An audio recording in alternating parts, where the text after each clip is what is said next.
Welcome to the Empowerment Show, a weekly podcast call-in show that's here to enrich and educate the community of beautiful Northeast Pennsylvania and its surrounding areas. Hosted by Kendall Stevenson. With co-host Shaquana Terry. Tonight we have cancer specialist Dr. Mohamed Lareef, MD.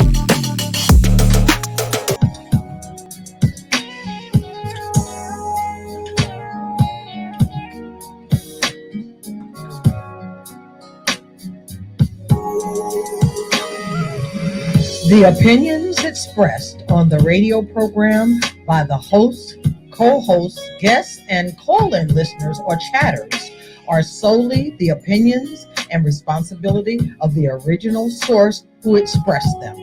They do not necessarily represent the opinions of Genesis Radio, www.genesisradio.com, Genesis Radio's owners, management, or affiliates.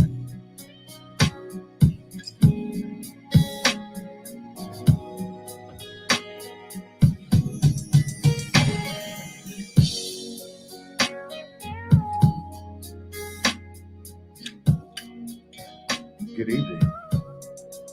Welcome to GenesisRadio.com. My name is Kendall Stevenson, and I'm the host of the Empowerment Show. Today, I have a new co-host, Shaquana Terry. I'd like to say hello. Hey out there in Genesis Radio world, I'm Shaquana Terry, and I'm your co-host for tonight.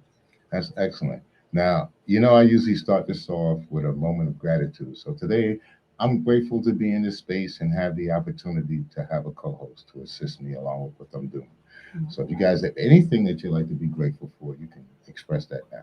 Thank you.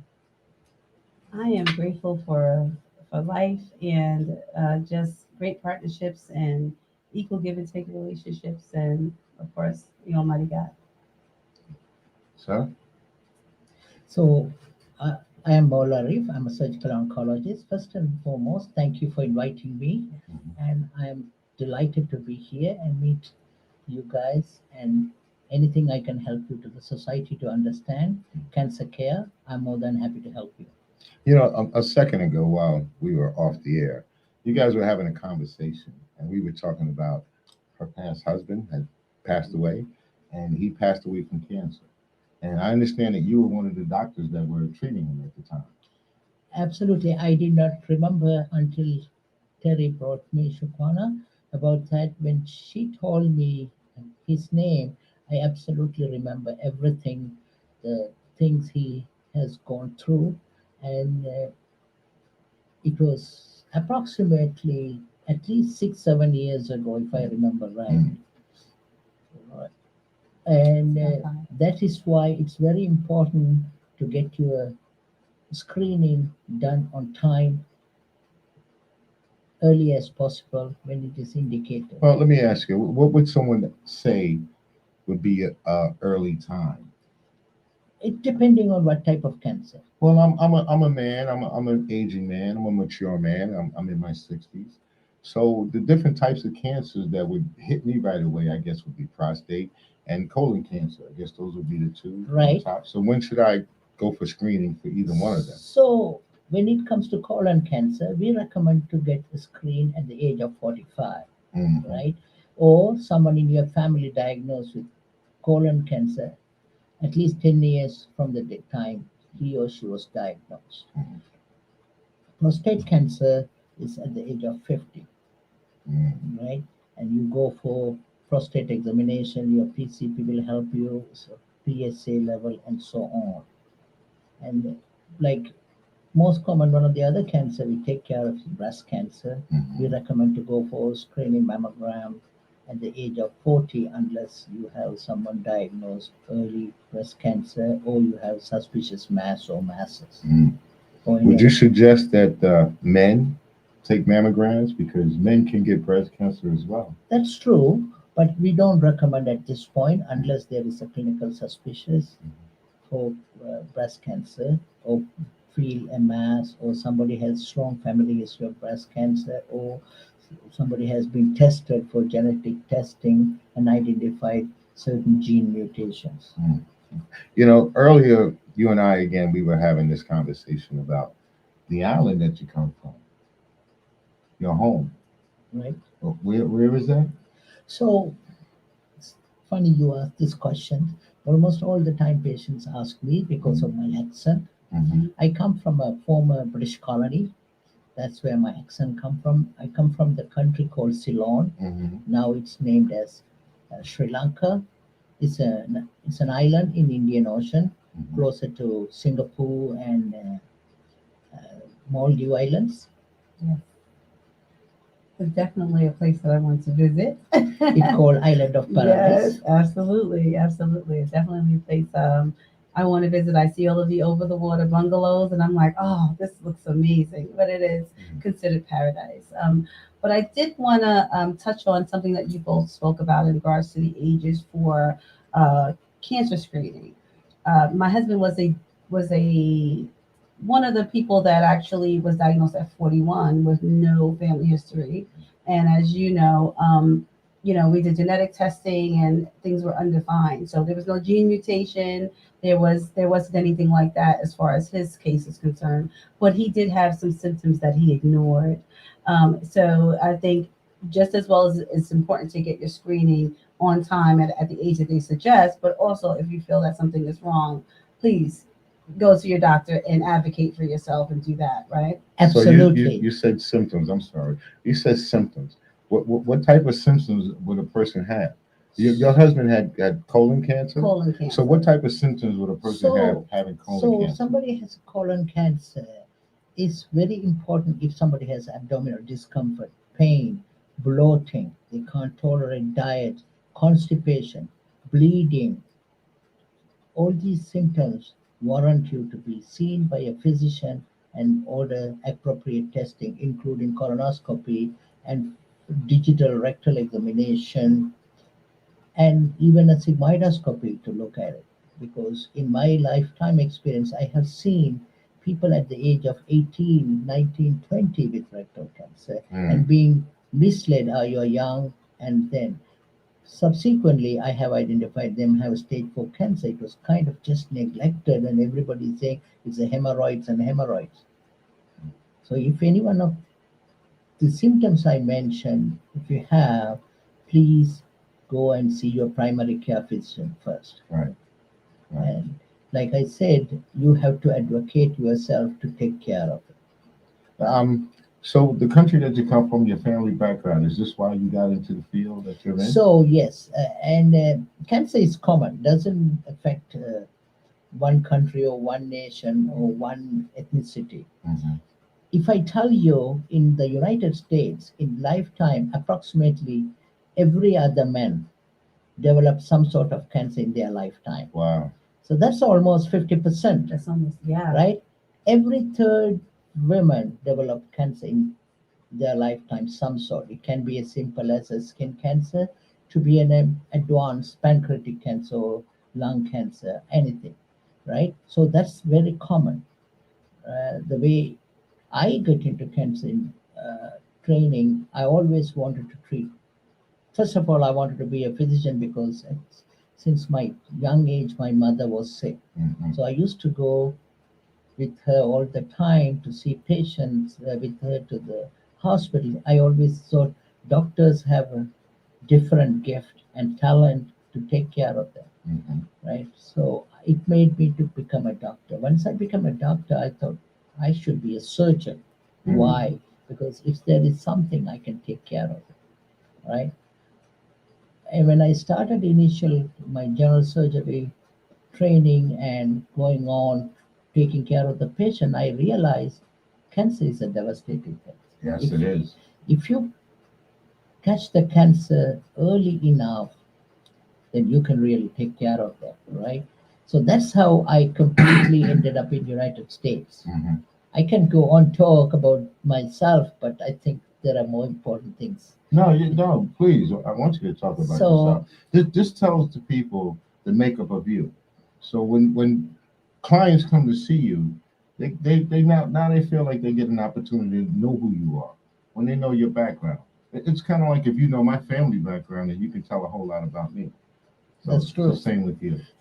That's very true. However, when you're going to see Dr. Lateef, the last thing that they're thinking about at that moment is kind of getting to know the doctor. They're kind of just wanting to see what treatments that are available to them and what he can do to, ensure that they have a, a quality of life, if you will, and we were talking about you having the patients that are 18 years old and, just kind of not really understanding what's going on with their bodies. And how have you been seeing a lot more of younger patients beneath the recommended screening age being diagnosed with stage 4 cancer or even stage 3? Having said that, that has somewhat we have to accept. People are more aware of it, and people are going for more of treatment compared to 15, 20 years ago. Oh, that's amazing. Unfortunately, COVID time, people did not go to the doctors, and there are some delay in diagnosis we noticed, especially when it comes to colon cancer, breast cancer. People did not go for screening mammogram and whatnot, rightly so. So that brought us to see more advanced, locally advanced cancer. Otherwise, people are going back. People are more and more aware of cancer, thanks to people like you all. They promote making awareness. I appreciate that from the healthcare community for what you guys are doing. So just to ask, anybody can get cancer. Absolutely. Anybody. Yes, including myself. So how does it start? So if we know how cancer starts, we probably will not be talking because That's we right. know how to treat. Okay. Right. But cancer start in the molecular level, cell level, right? Changes, right? That it can be. There is a famous theory called Knudsen theory. Mm-hmm. It's called two-hit theory. So people have genetically predisposition, not all the cancers, then environmental factors. All right. Simple as smoking, change molecular levels, right? Obesity, healthy diet, stress, what we inhale and breathe, all matters. Stress is one of the very common factor, in my opinion, that we stress for things that we don't deserve to be stressing. Mm. Well, driving a car can be stressful. Going back and Absolutely. forth to Yeah. work can be stressful. Right. Getting up in the morning can be stressful. But like when we talked about your husband, as far as he went through all these different tests, and still he didn't have the background or anything, but still he got it. And earlier we talked about, well, maybe it was because of the environmental conditions. Yes, we spoke about that. A lot of things can change our cells on a molecular level, right? Absolutely. And it's just not the things that we put in our bodies, but there are factors, there are outside factors as well. Can you name a little bit? Can you just elaborate a little bit more on that? So like being an obesity increases Yes. several type of cancer, including colon cancer, breast cancer, and all. And exercise, keeping your immune system active. We all produce abnormal cells in our blood, right? Circulating. But our immune system fight them and kill them. So anytime cancer start growing, that means you are not fighting the cancer cells.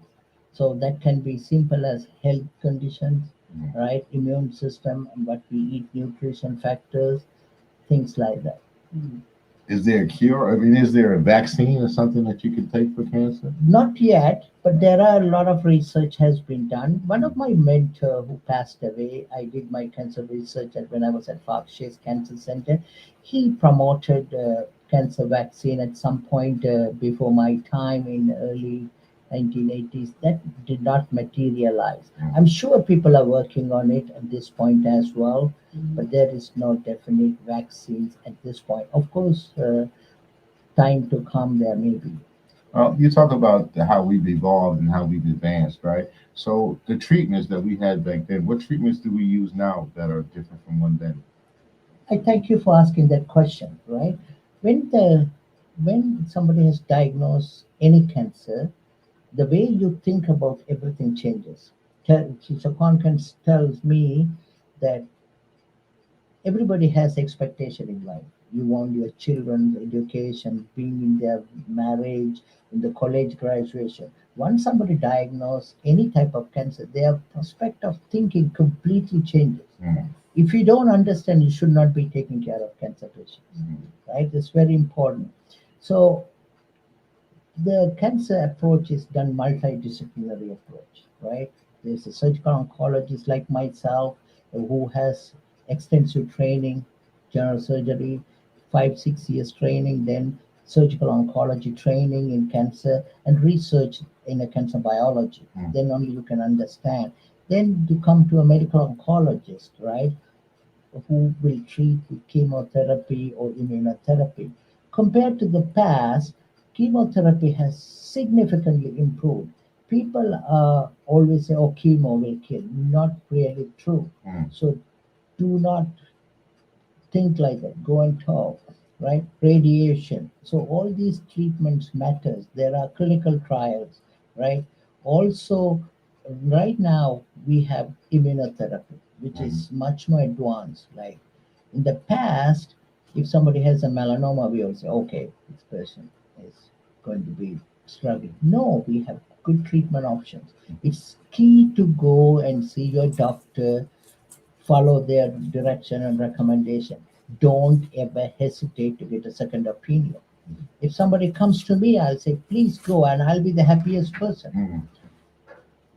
to send. You talked about immunotherapy, which I know when my late husband was going for treatments, that was one of the things that he wasn't really able to do, or it wouldn't really help him at the time. What advances are in immunotherapy are out, that are coming out there? So when your husband, that was the beginning of immunotherapy, Yeah. the evolved.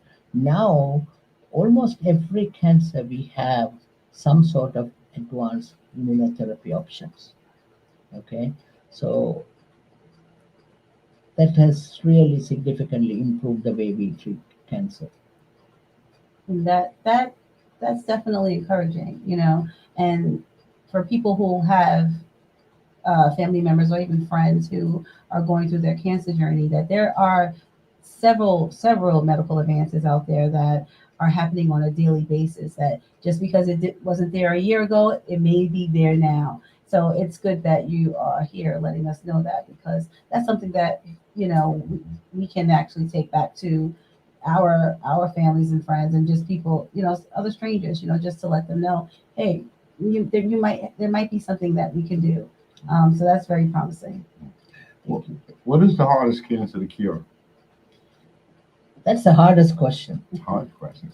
As a cancer surgeon, I tend to say every cancer, if you diagnose early, Mhm. it's almost all the cancers are curable, as long as it's not metastatized, right? Cancer like stage 4 lung cancer or certain brain tumors, right? Or pancreatic cancer, Mm. things like gallbladder cancer, things like that. But I would not, I can have somebody with as simple as a melanoma, they can die, right? Whereas somebody can be stage 1 pancreatic cancer or early tumor can be completely cured.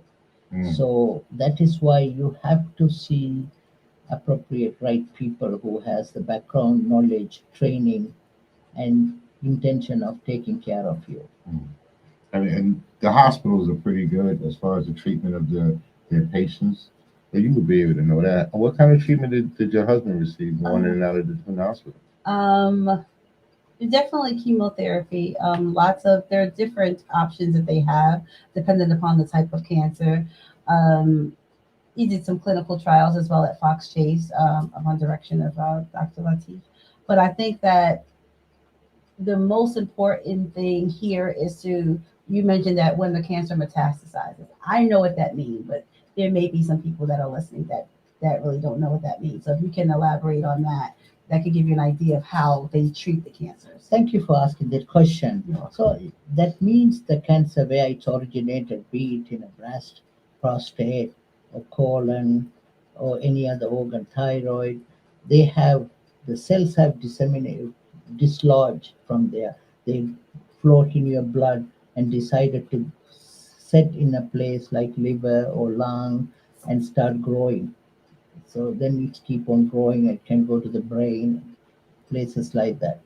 Mm, Yeah, and it's difficult to treat that. And my experience with that is, with my husband, when he was diagnosed, he was already at stage 4. mm, And colon cancer, from what I understand, and you can correct me if I'm wrong, it's slow growing, So he'd had that even before I met him, It just he had all of these stomach pains and just kind of actually pass that off as maybe IBS or mm. something like that, or irritable bowel syndrome or constipation, self-diagnosis there.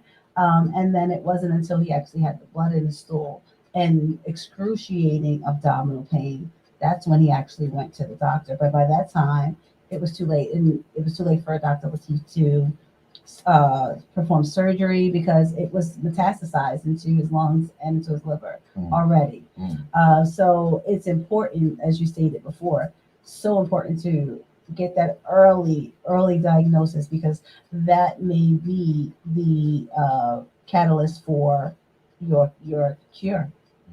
So Right. Especially with the environment that we live in now, with all the Absolutely. pollution and the different things that affect us physically, right? So, what cancer would you say has the lowest survival rate?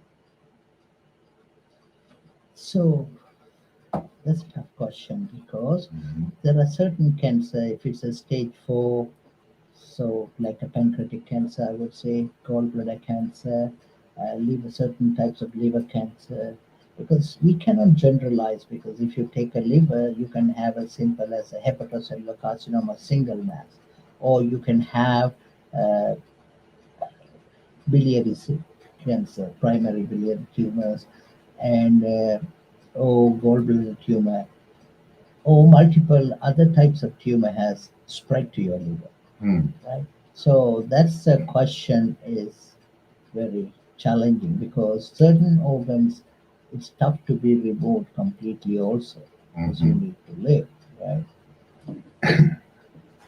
I'm sorry. Right. I didn't mean to stop you. No, that's fine. That's fine. Got a question? yeah, I mean, St. Luke's is a university hospital. Right. And I know that they are making strides in their own right when it comes to research and things of that nature. Are you, hands on with that, with the research, and how are you all, trying to combat this issue? So St. Luke's is one of the largest healthcare network in Pennsylvania, right? In my field, we have about 6 surgical oncologists, right? And we have medical oncologists, we have radiation oncologists, we have a clinical trial department, we have a clinical research office, and every clinical trials available in the country, we can get you in, Hmm. right? So it is important to come and see us, one of us. It doesn't have to be me, whoever you know, right? And we will plug you in with right people. So, No, go ahead. well, like with your husband, did he go through anxieties and so forth and so on? I think that's a natural emotion when faced with a diagnosis such as stage 4 cancer. So I get anxiety just to go for my mammograms now, because I don't know what's going to happen. But he did have a lot of anxiety, and prior to us starting the show, Dr. Lateef had to constantly um, give him a call or have members of his staff give him a call to encourage him to come in for treatment. Mhm. Because at that point, there's some times where they don't even, some cancer patients are just, if they get discouraged because the treatments aren't going well, they may not want to go in for treatment. So that's why it's important to have a great care team because I'm on the front line with him, but then I need all the other oncologists and the surgical team to actually piggyback on my efforts because there are times where they can get anxiety and then just not even want to move forward with treatment at all. I asked that question because I like to know what kind of treatments do you have for those patients that have anxiety? Oh, we have medications, Medications. we have social services, we have financial services, we have supportive care, we have group understanding. See, when people, like I said, the beginning, when someone diagnosed any type of cancer, their minds all over, and they also hear from other people. This person died from cancer. This person died from chemotherapy. They don't hear full information, right? They don't know. So go and see a right person to take care of you, right? I did not know that I'm meeting you, and you didn't know either, right? You just walked in here and said, I know you because you took care of my husband 7, 8 years ago. The moment you told me his story, and I knew exactly what it is, but I don't remember the name, but I can picture him in front of me because that's much I love. I do care my patients, right? If any one of my patients here, they know me exactly what I'm talking. So it's important to have the right person. So earlier, you were naming some of the doctors. You were rattling off the names of the doctors, and he knew who they were. And what was those names again? Do you remember? Yeah, I was naming the his medical oncologist, who was Dr. Asim Ali. Mhm. Also, palliative care. We started with Dr. Interante here in the Monroe campus, and then he moved over to the Bethlehem campus, and we ended up with Dr. Smith, who they all of the doctors at St. Luke's were amazing. I actually ran into Dr. Interante checking my husband's son for colonoscopy at that time, just making sure that he was okay. So it was kind of like a full circle moment, and he was able to meet his son, and we talked about Randy a lot in passing. So, and he was so happy that I stopped him because everyone knew him. Everyone knew my husband. He had such a big personality, but most importantly, knew that he was he was very anxious in regards to treatment. And I remember him. He likes the late appointments yeah, on Fridays. on Fridays. I remember him very Exactly. well. Yeah, Yes. the reason why I asked that question was because I mean these are colleagues of yours, so these are doctors that you would probably recommend if someone needed that type of treatment. I would not recommend a doctor Hmm. if I don't want to go to that doctor to be treated myself, Okay. right? He can be next door. Sorry, I will tell honestly, right? So that's my goal is to provide the best care possible to my patient, Okay. right? So these are the people I completely feel comfortable, right? And we have more and more well advanced, well trained physicians have joined St. Luke's recently, Hmm. and we are expanding. And you've probably seen the I've new seen building coming. We are going to have more and more types of cancer care here. Will be taken care of. That's very nice to know. That's actually very good to know that if I should happen to get cancer, I can look you up. So if I needed to look you up in particular, what would I do? How would I do that? Hey, you look at St. Luke's website, Hmm. or you just Google my name. Yeah. That's the best way, you know. And then you do your research. Don't just go by somebody he or she said. There may Hmm. be someone better than me. Hmm. I'm never hesitant. My goal is whether you come to me or not, as long as you get the best care. Hmm. With your colleagues, do you guys collaborate about different theories or things that? All the time. Okay. We talk, communicate. We have multidisciplinary tumor boards, like for every cancer, certain days, and somebody will present if the complex cases and get other people opinion. Hmm. If you go and you will see that most of the cancer care centers do that now. Hmm. That's kind of standard. Yeah, and a perfect example of that is even though St. Luke's they have clinical trials that can come in. The Dr. Lateef actually recommended for us to go to Fox Chase because he thought that that would have maybe been a better choice for us during that time. So they do communicate, they do recommend each other, and they also they just want the best care. And if you go into a cancer research center in general, they're just going to want the best care for the patient. So and they genuinely care about you. And that's the one thing that I've encountered with St. Luke's and with Fox Chase. They have a wonderful staff who genuinely care. Very good that your experience was that way. Yes. That you can come back and say that. Yeah, I really appreciate that, and I'm sure everybody listening appreciates that as well. Um, that's what you're here for. Yeah. So Yeah. listen, we're gonna do this first. This is GenesisRadio.com. My name is Kendall Stevenson. I'm the host of the Empowerment Show. You can give us a call if you like. The telephone number is 888-304-4401. Okay. My co-host, she really wants to hear from you, and the doctor would love to hear from you. I'm sure you can answer. He can answer any questions that you have concerning cancer. So let's keep it in that direction. I'm going to turn it over to my co-host. This is her first day, so I'm going to put her feet to the fire. All right. We've been talking so extensively about cancer, and what strides is St. Luke making to ensure that the patients get the best available treatments out there? So, like I said, we have very advanced equipment to identify, diagnose, be it a mammogram, colonoscopy. Number two, they all recruit qualified physicians, right, who are well trained, well versed, and collegial, friendly, good working environment. That's number two. And also having all the facilities, we are trying to bring these facilities to the communities. That's example. When about 7, 8 years ago, St. Luke's didn't have any presence in this area. It started with a smaller hospital. Now you see how much they are investing and bringing the service to the community. So we do provide good care. Along with providing good care, you said that you have something here in the community. Where in the community?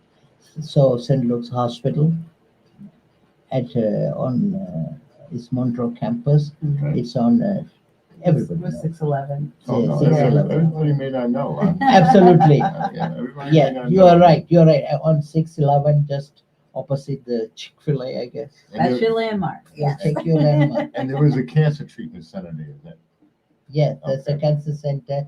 Is we have radiation oncologists, medical oncologists. You can get the radiation here.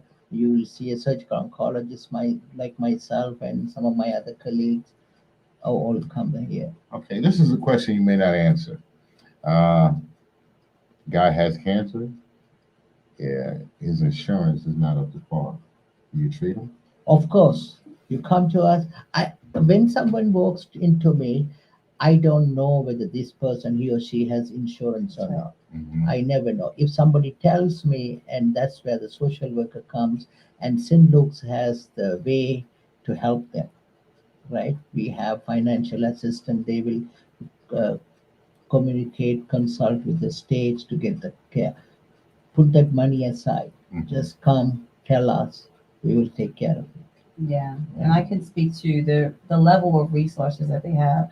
I had really good insurance, so my husband didn't really have too much out of pocket, but there were a lot of resources. The social worker always asked us whether or not we needed anything, and when it was time for us to go to Fox Chase, they were able to help us get into like the Hope Lodge out there, which Exactly. is run by the American Cancer Society. Mm-hmm. And they will put you there if you're going for clinical trials or any other type of cancer treatment, and it's free of charge. Mm. So, and a lot of people don't know about the Hope Lodge.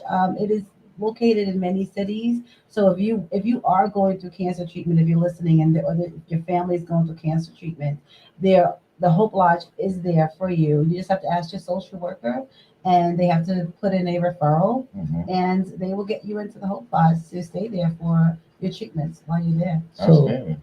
so also St. Luke's, we have a free transportation for all our cancer patients. Yes, they do. They go pick you up, bring for the treatment, and take you back home. Right? They will pick up your time for your appointment, for your treatment, and etc. Mm. Yeah. We have several transportation facilities. These are all free of charge. Yeah. If you can't have transportation options, not everyone can have a car or they don't drive.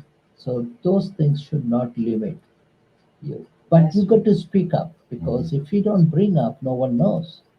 You got to speak up. Well, my mother used to say, "A closed mouth don't eat." Those mouths don't get fed. Yeah, that's what That's true. Yeah. I can just speak to your transportation. We had our Star Transport, Right. I don't know if you are still contracted with them, but there was a driver, Angel. She was amazing. That would bring my husband back and forth. But it took our doctor and even the social worker to even allow my husband to get treatment because or get transportation because he always wanted me to take him back and forth. And they're like, she may be tired. Take a little bit of a load off of her, and that is if you're a caretaker or something like that, speak to your social worker, and they will recommend the treatment. Like Dr. Latif said, they come to your home, pick them up, and bring them right back to you. Mm. So, and it's free of charge, included in the service that St. Luke's provides. So they have a lot of good services that you just have to ask for. A lot of things aren't really made known to you, but that's with anything. You have to ask and you shall receive. Speaking of asking, when I go to see a doctor and he's diagnosing me, what questions should I ask him? So first thing, you have to make sure you understand what kind of cancer, what stage, what is your prognosis. So what are the alternative options, whether should you get a second opinion. Always do that, Mhm. right? It's always educated decision matters. People like simple as people who are with the breast cancer, they can say they're worried, concerned about losing the hair. Mm. You don't know, but we have an options to wear a special cap to prevent losing hair. We call cold cap. If you don't ask, you probably don't, right? Or there are social services. If somebody don't want to use that, they can have wings free of charge. And although hair loss is temporary, most of the cases they come back, right? But you don't want people tell you other than qualified people what to expect. Mhm. So I notice that they have different forms of treatment or different forms of diagnosing a person. Let's say a guy has prostate cancer. Would you say it's better for him to have the MRI or to have a biopsy? So always tissue diagnosis is critical. Any diagnosis, right? Cancer is not diagnosed if you don't have tissue, Mm. right? There are certain characters, certain tumors you can say specific character, imaging, finding MRI and things like that. But still, you have to have a tissue diagnosis because treatment has its own consequences. You want to see cancer cell under the microscope. Mm. That's the best way I feel, best options to diagnose for. So biopsy is the best way to go. I've heard that biopsies can also cause you to have cancer. That's absolutely not true, right? There are certain cancers in the past. They say if you do a needle that can track the cancer to the skin or to the track, but those things are thing of the past. Now there are needles to protect them. There are some covers so protect them, and those things were never proven true. Mm. So those are the misconception Mhm. some people may have it, right? You talk to your doctor, right? He or she may be able to explain specific to your treatment. Mm. I've talked to some people. I've never had it, but I've talked to some people who've had it. They say it's very painful having a biopsy. That they kind of poke all different places because they can't actually pinpoint where it's at exactly. Are you talking specific prostate cancer? Well, yeah, prostate cancer. Right. So prostate cancer is such a thing on the ultrasound. I will not talk to you much about prostate cancer because that's not my expertise, Okay. urology. But I can generalize tell they do under ultrasound look at the area and they want to get a certain number of biopsies not to miss cancer, Mm. right?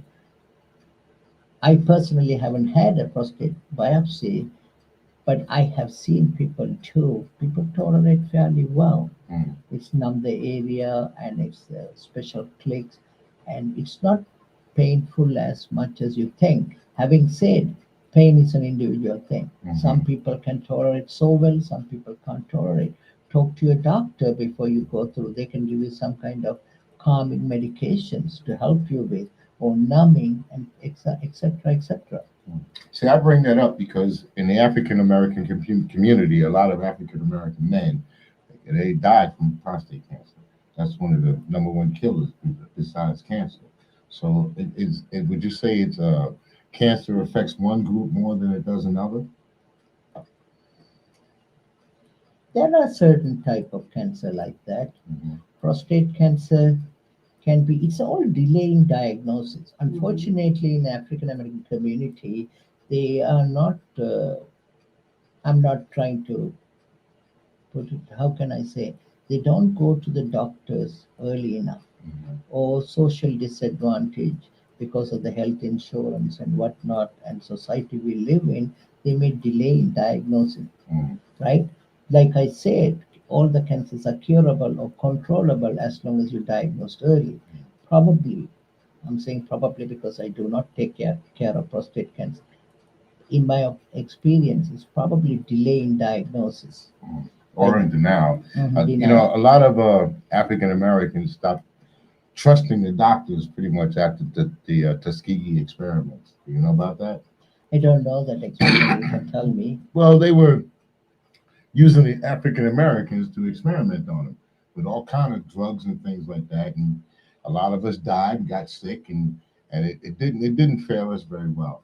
So that kind of sticks in your blood, as you want to say. It's true. So a lot of people, especially African American men, they get into this denial about wanting to go to a doctor. Prostate cancer, that's another one. It's like, oh, prostate cancer. They don't want to hear that they have that. Hmm. It's maybe a surprise thing. I don't know. I don't necessarily think it's a pride thing. I think it may be just a knowledge thing. Um, bad news spreads fast in the community, Right, right? right, absolutely. Way faster than good news. But I think that the common misconceptions that he actually, some of them, he mentioned today. This is where I come in. In times where someone's telling me that they don't want to go to the doctor to get treated, oh, it's going to hurt, it's going to this, and I have to actually let them know you'd rather have 5 or 10 minutes of pain, okay? Or would you rather have 5 or 10 minutes of pain or sometimes a lifetime of treatments? That the chemotherapy, those types of treatments, sometimes they're very hurt. They hurt. They are very painful. The amount of pain that you get from cancer in general is severe, depending upon the type of cancer that you have. So it's like a trade off. Like which one would you rather have? And would you rather be here for a long time? Or like you said, early detection. Most cancers, if not all, they're all preventable or treatable if they're detected early. So I think that it's up to us, especially when you're having people like you on the show. It's up to us as a community to let people know, just inform them. This is what will happen. This is what can happen. Do not listen to what this person said or this person said word of mouth. Go for yourself and find out for yourself so that you can live the best life that you want. Well said.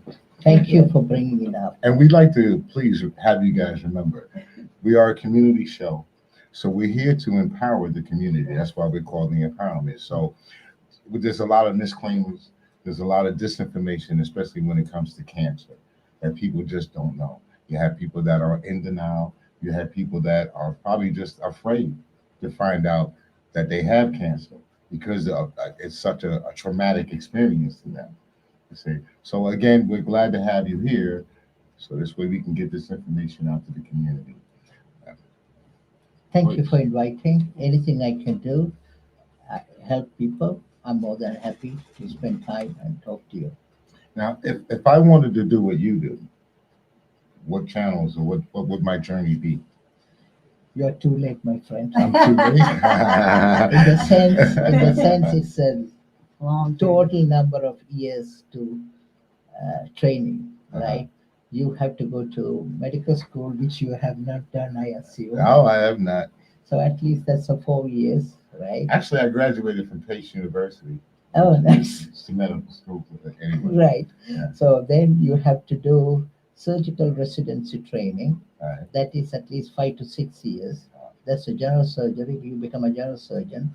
Then you have to have background research in clinical biology of cancer, right? Then you have to have a surgical oncology training that is anywhere 2 to 3 years. So that's itself over 10 years, right? So then you start practicing. That's why we call medicine practicing. We learn every day, Yes. every day. So that's the process. Everybody can do it, but you have to start early. So you're talking at least 10 years. Easy. Easy. So you have to have a real passion for what you do. Absolutely. This is not so somebody. I mean, I can tell you, I had two kids, both are in the medical field, Right. right? My daughter is a resident at Temple. She wants to be a medical oncologist. My son just graduated from University of Pennsylvania undergrad. My daughter went to UPenn for undergrad and medical school at Dartmouth. One day, my son called my daughter and said, "We are spending so much money to go to medical school and is it worth?" He was first year, and my daughter told, "Today I saved somebody's life with a cardiac arrest. No one else claimed that, Hmm. right? I saved somebody's life. People can say I have millions and billions of money in my bank account, but you can't say that you saved somebody's life. That's very true. That's you have to like what you do." I love that perspective. So that is how he didn't want to talk to me, but he thought, wow, it's so expensive. Is it worth with all the loans and whatnot? This was her answer to him.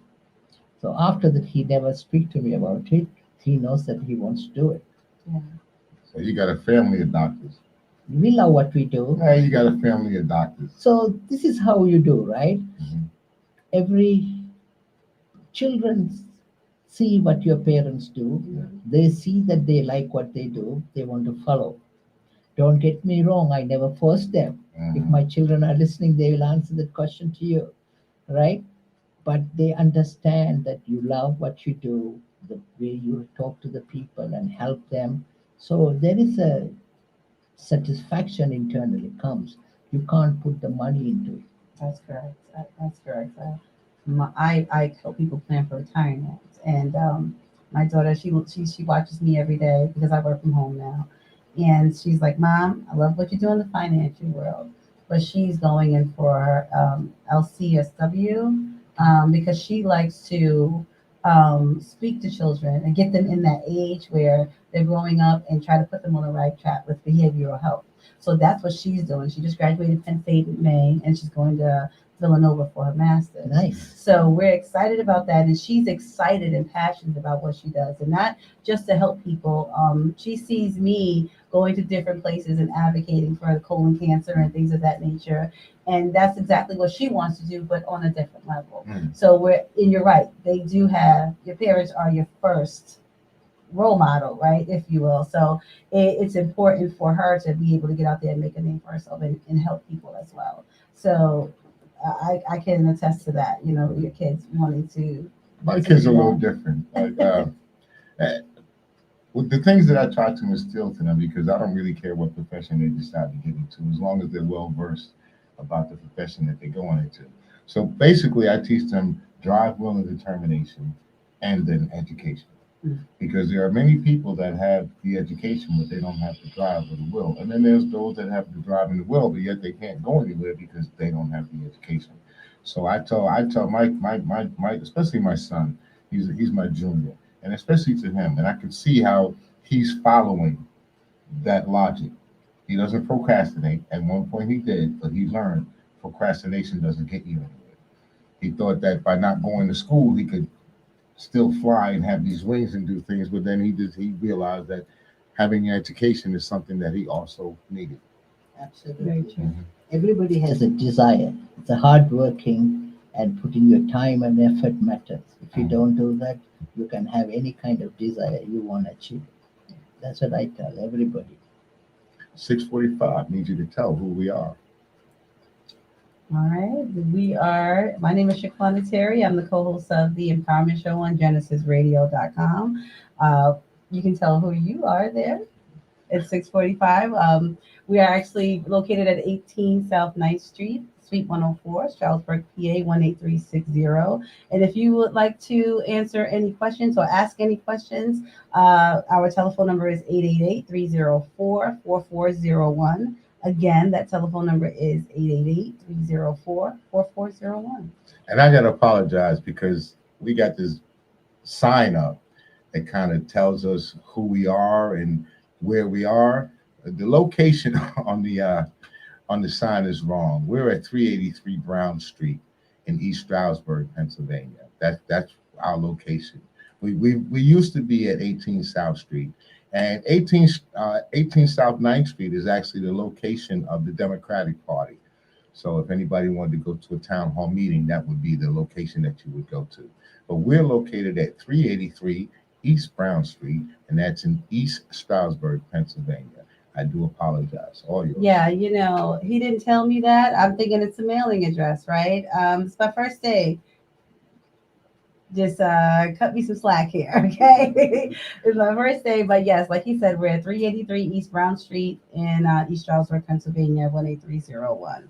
This is where we're located. I am Lareef. I'm a surgical oncologist. Most of you have heard my name. I work at St. Luke's University Health Network. My closest office here is Montreux campus at MOB, Medical Office Building, Suite 100. If you have any concern about surgery, cancer, any type of, you can reach my office and I will take care of you. If I can't take care of you, I will send you to the right person. Well, if I wanted to contact you, I kind of need a number.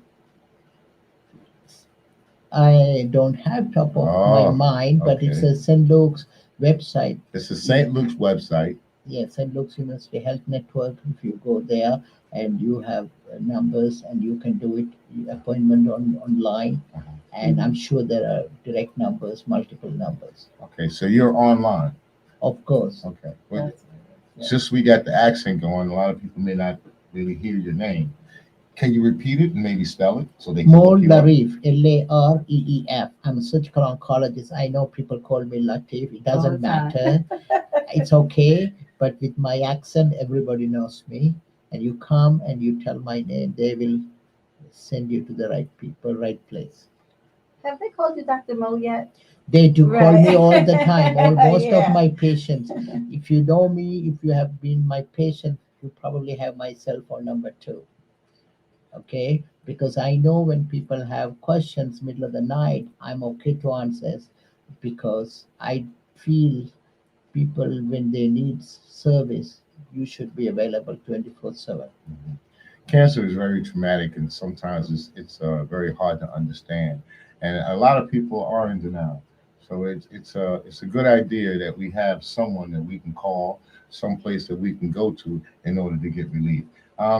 There are other organizations out there. Do you guys hook up with the other organizations? Yes, I mean they are the Lehigh Valley Health Network here. They Right. also do an excellent service, right? I used to work for them several years back. So wherever you go, make sure you get the right treatment. You just do your homework, follow, ask for a second opinion, go from there and get the best care possible. You don't have to come to me alone. There are other people, some are better than me, right? Go for it, but do not delay or procrastinate your care. I think that part of your homework should also be word of mouth. So that I usually find that's the best way to get the best information is for someone that has had that experience with a doctor or so forth and so on. Absolutely. Absolutely. You talk to your neighbors, or you talk to your family who has had that kind of experience, do your homework and go from there. Yeah, when people say do your homework, some people may say, well, what does that exactly mean, do my homework? That means you get online. If you have a cell phone, you can even use the microphone on your cell phone and you can talk right into the microphone, ask for who you want, and it will give you a listing of the hospital, the doctors. All that information is available for you. It's right at your fingertips. If you happen to be a mature person, you can always pick up a phone and you could probably dial 0, speak to an operator, and tell them that you want to get to St. Luke's Hospital. They'll get you there, and from there, they'll take you to where you need to go. Have any closing words, young lady? I would like to just let everyone know that St. Luke's Hospital is top notch when it comes to care. And Dr. Mo and the other members of his team will do the best for you and your loved ones, and just to make sure that if you do get diagnosed with cancer, that you have the best quality of life possible. Thank you very much for your kind Now, words. just along with that, you're at St. Luke's. I'm sorry, you're at St. Luke's, right? Yeah. But you guys are not actually from St. Luke's. You have your own practices. No, I am St. Luke's. employed by St. Luke's, Okay. and it's not a private practice. It's just we work for them. And how did you feel about the doctors from Lehigh Valley? You said you were there at one time as well. They are also excellent. They They're also also provide excellent. a good service. Yeah, I just wanted to say that because I don't want to put one over the other. No, don't ever do that. Like I said, everybody who has you go there wherever you feel comfortable. Take care of your cancer. It doesn't matter. You don't have to come to me alone. There are other physicians in the neighborhood, in the area. You can provide the same care. So Right. don't think it's only St. Luke's. That's not what we are trying to promote here. We are trying to promote for people to get the proper care, early diagnosis, and treatment. That's excellent. Correct. So with the early diagnosis, how young should a person be to, let's say, get diagnosed with colonoscopy or even prostate cancer? So, like we talked at the beginning, unless there is a symptomatic or family history of the colon cancer, you go at the age of 45, 45. right? Colonoscopy. For mammogram, everybody should start at the age of 40. 14? 40, 40. 40, 40 years old. Okay. right? And if prostate cancer, you start at the age of 50. Some people even say you should start earlier, Okay. right? Things like that. If you are a smoker, you have to make sure you're well aware of risk of lung cancer. You can do CAT scan to identify any risk factors, right? There, these services are available free of charge if you really look for it. So for everybody who heard him, he said services are available free of charge. That was a quote. If you look for them. If you look for them. Okay, we're at the end of the show. My name is Kendall Stevenson, and this is Shaquana Terry. She is my co-host and an excellent co-host, and I hope everybody tunes in and really enjoy the show and absorb what we're trying to push out. August 17th, right, Terry? August 17th. Unity in the community, and we hope that everyone comes out. We're going to be at Danbury Park. We got live music, live entertainment. We got a car show coming up. You have an excellent photographer and a videographer that will also be there, that will be recording this event. So everyone, please come out, enjoy yourself, bring your kids. We're helping the adults and the children. This is basically for the children. Okay, so thank you. My name is Kendall, Shaquana, Doctor, and we're Dr. out. Lareef, Thank you. Thank you for having me. all Bye-bye. right. Peace. We're out. Thank you for watching. Please like this video and subscribe to our channel.